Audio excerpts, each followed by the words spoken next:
ಉತ್ತರ ಪ್ರದೇಶದ ಪ್ರಯಾಗ್ರಾಜ್ನಲ್ಲಿ ಕುಂಭಮೇಳ ಪ್ರಾರಂಭವಾಗಿ 36 ದಿನ. 36ನೇ ದಿನ ಕೂಡ ಪ್ರಯಾಗ್ರಾಜ್ನ ಮಹಾಕುಂಭಮೇಳದಲ್ಲಿ ಯಾತ್ರಿಕರು ಇವತ್ತು ಒಂದೇ ದಿನ ಸಂಜೆ ತನಕ ಬರೋಬ್ಬರಿ 1 ಕೋಟಿಗೂ ಅಧಿಕ ಮಂದಿ ಭಕ್ತರು ತ್ರಿವೇಣಿ ಸಂಗಮದಲ್ಲಿ ಮಿಂದೆದ್ದಿದ್ದಾರೆ. ಹಾಗೆ ಇನ್ನು ಕುಂಭಮೇಳಕ್ಕೆ ಬಾಕಿ ಇರೋದು 9 ದಿನ ಮಾತ್ರ. ಅಂದ್ರೆ 9 ದಿನದ ನಂತರದಲ್ಲಿ ಕುಂಭಮೇಳ ಮುಗಿದು ಹೋಗುತ್ತೆ. ಹೀಗಾಗಿ ಎಷ್ಟೋ ಮಂದಿ ತಮ್ಮ ಜೀವಮಾನದ ಸಂಭ್ರಮವನ್ನ ಕಣ್ತುಂಬಿಕೊಳ್ಳೋಕೆ ತವಗಿಸ್ತಿದ್ದಾರೆ, ಪ್ರಯಾಗ್ರಾಜ್ನತ್ತ ಮುಖ ಮಾಡ್ತಿದ್ದಾರೆ.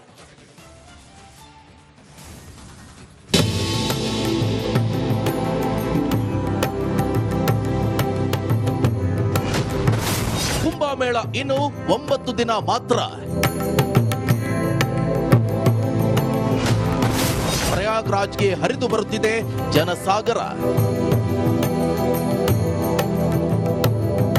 ಉತ್ತರ ಪ್ರದೇಶದ ಪ್ರಯಾಗ್ರಾಜ್ನಲ್ಲಿ ಇನ್ನೂ ಕಮ್ಮಿ ಆಗಿಲ್ಲ ಯಾತ್ರಿಕರ ಸುನಾಮಿ. 36ನೇ ದಿನವೂ ಮಹಾಕುಂಭಮೇಳಕ್ಕೆ ಧಾವಿಸಿ ಬಂದಿದ್ದು ಕೋಟಿ ಜನ.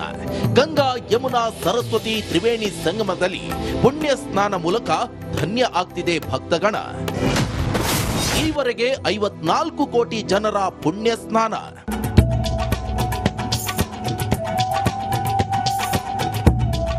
ಜನವರಿ 13ನೇ ತಾರೀಕು ಆರಂಭವಾದ ಮಹಾಕುಂಭ ಮೇಳಕ್ಕೆ ಯಾವತ್ತೂ ಜನ ಕಮ್ಮಿ ಅನ್ನೋದೇ ಇಲ್ಲ.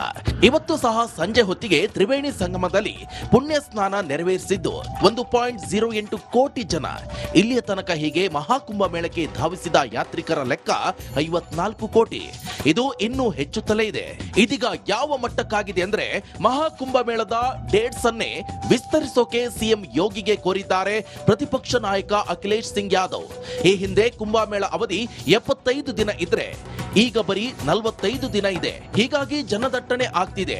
ಜನರ ಅನುಕೂಲಕ್ಕಾಗಿ ಕುಂಭಮೇಳ ಅವಧಿ ಇನ್ನಷ್ಟು ಹೆಚ್ಚಿಸಬೇಕು ಅಂತ ಕೋರಿದ್ದಾರೆ ಅಖಿಲೇಶ್. ಒಟ್ಟಾರೆ 144 ವರ್ಷಗಳ ಬಳಿಕ ನಡೆದಿರೋ ಮಹಾಕುಂಭ ಮೇಳಕ್ಕೆ ನಿರೀಕ್ಷೆಗಿಂತ ಹೆಚ್ಚು ಯಾತ್ರಿಕರು ಆಗಮಿಸುತ್ತಿದ್ದಾರೆ. ಉಳಿದ 9 ದಿನಗಳಲ್ಲಿ ಕುಂಭಮೇಳ ಕಣ್ತುಂಬಿಕೊಳ್ಳಬೇಕು ಅನ್ನೋ ಧಾವಂತ ಇನ್ನೂ ಹಲವು ಜನರಲ್ಲಿದೆ. ಹೀಗಾಗಿ ನಿತ್ಯ ರೈಲಿನ ದಟ್ಟಣೆಯೂ ಅಧಿಕ ಆಗ್ತಿದೆ. ಈಗಿನ ಲೆಕ್ಕ ನೋಡಿದ್ರೆ ಕುಂಭಮೇಳ ಮುಗಿಯೋದ್ರಲ್ಲಿ 60 ಕೋಟಿಗೂ ಹೆಚ್ಚು ಜನ ಪವಿತ್ರ ಸ್ನಾನ ಮಾಡೋ ಸಾಧ್ಯತೆಯಂತೂ ಅಧಿಕ. Bureau report, republic Kannada, Bengaluru.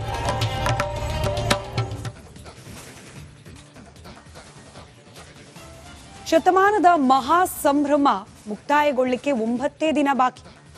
Maha Kumbh ಮೇಳಕ್ಕೆ ಈಗಲೂ ಜನಸಾಗರವೇ ಹರಿದು ಬರ್ತಾ ಇದೆ. 36ನೇ ದಿನ ಕೂಡ ಪ್ರಯಾಗ್ರಾಜ್ ಹೌಸ್ಫುಲ್, ಎಲ್ಲಿ ನೋಡಿದ್ರು ಜನ. ಇವತ್ತು ಒಂದೇ ದಿನ ಆಗ್ಲೇ ಹೇಳಿದಾಗೆ 1 ಕೋಟಿಗೂ ಅಧಿಕ ಮಂದಿ ಭಕ್ತರು ಪುಣ್ಯ ಸ್ನಾನವನ್ನ ಮಾಡಿದ್ದಾರೆ. ಕುಂಭಮೇಳ ಮುಕ್ತಾಯವಾಗಲಿಕ್ಕೆ ಉಳಿದಿರೋದು 9 ದಿನಗಳು ಮಾತ್ರ. ಫೆಬ್ರವರಿ 26ರಂದು ಮಹಾಶಿವರಾತ್ರಿ ದಿನ ಈ ಬಾರಿಯ ಕುಂಭಮೇಳದ ಕೊನೆಯ ದಿನ. ನಿಮಗೆ ನೆನಪಿರೋ ಹಾಗೆ ಜನವರಿ 13 ಸಂಕ್ರಾಂತಿಯ ಒಂದು ದಿನ ಮೊದಲು ಪ್ರಾರಂಭವಾಗಿದ್ದು ಕುಂಭಮೇಳ. 45 ದಿನಗಳ ಸುದೀರ್ಘ ಹಿಂದೂ ಸುನಾಮಿಯನ್ನ ಸಾಕ್ಷೀಕರಿಸಿದೆ ಪ್ರಯಾಗ್ರಾಜ್ನ ತ್ರಿವೇಣಿ ಸಂಗಮ. 9 ದಿನ ಬಾಕಿ ಮಾತ್ರ.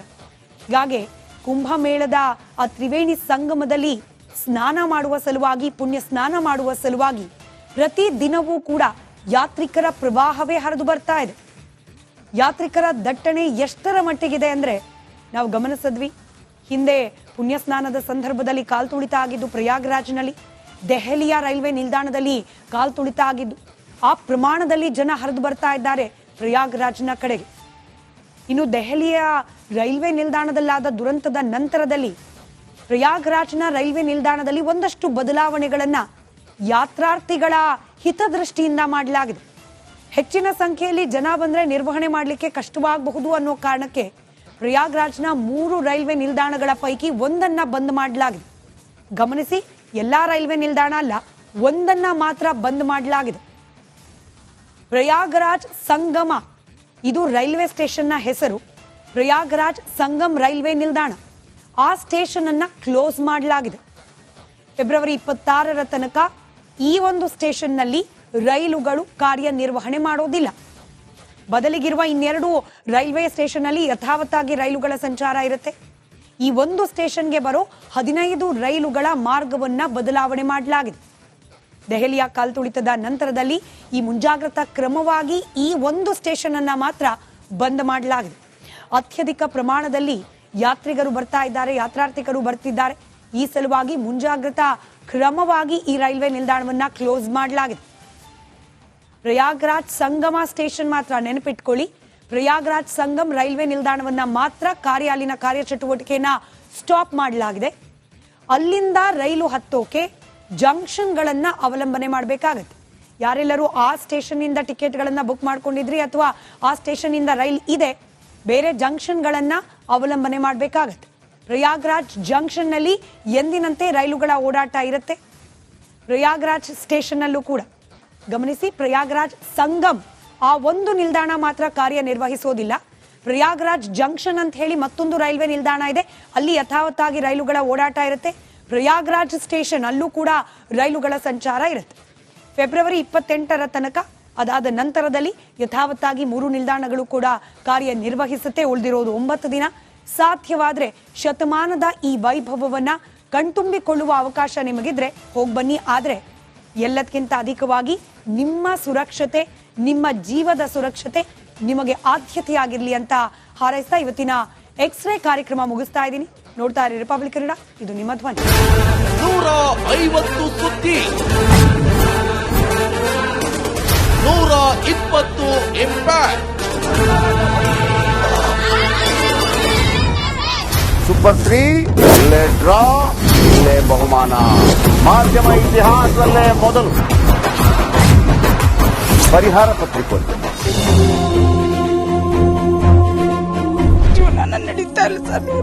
ಗುರುಲಕ್ಷ್ಮಿನಿಲ್ಲ, ಪಿಂಚಣಿನಿಲ್ಲ, ಇದನ್ನೇ ಮಾಡಕ್ಕಾಗಿಲ್ಲ ಅಂತಂದ್ರೆ ಇನ್ನೇನ್ ಮಾಡ್ತೀರಿ? ಬೇರೆ ಏನ್ ಕಳಿಸಿ ಆ ಸಮಸ್ಯೆಯನ್ನು ಪರಿಹರಿಸಿಕೊಡಬಹುದು.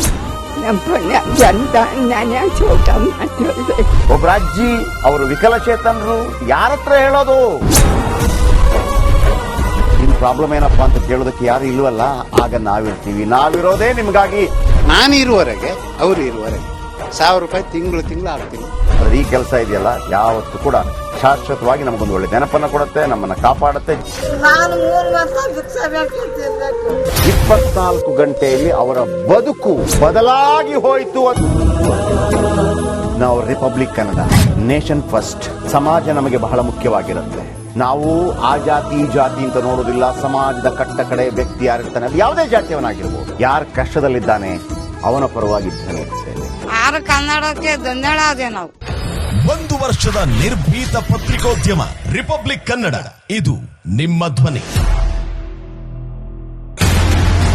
1 ವರ್ಷ ಕಳೆದ ಒಂದೇ ವರ್ಷದಲ್ಲಿ ಚುನಾವಣೆಗಳು, ರಾಜಕೀಯ ತಂತ್ರ ಪ್ರತಿತಂತ್ರಗಳು, ಅಭಿಯಾನ, ಜನಪರ ಅಹೋರಾತ್ರಿ ಹೋರಾಟಗಳು, ಪಾರದರ್ಶಕ ವರದಿಗಾರಿಕೆಯ ಪಣ ತೊಟ್ಟು ಮುನ್ನಡೆದಿದ್ದೇವೆ. 1 ವರ್ಷದ ಸಂಭ್ರಮದ ಜೊತೆಗೆ ಜವಾಬ್ದಾರಿ ಕೂಡ ಹೆಚ್ಚಾಗಿದೆ. ಮತ್ತಷ್ಟು ಮುನ್ನುಗ್ಗಿ ಜನಪರ ನಿಲ್ಲುವ ಉತ್ಸಾಹ ಕೂಡ ಹೆಚ್ಚಿದೆ. ಯಾಕಂದ್ರೆ ಇದು ರಿಪಬ್ಲಿಕ್ ಕನ್ನಡ, ನಿಮ್ಮದೇ ಧ್ವನಿ. 1 ವರ್ಷದ ನಿರ್ಭೀತ ಪತ್ರಿಕೋದ್ಯಮ ರಿಪಬ್ಲಿಕ್ ಕನ್ನಡ, ಇದು ನಿಮ್ಮ ಧ್ವನಿ.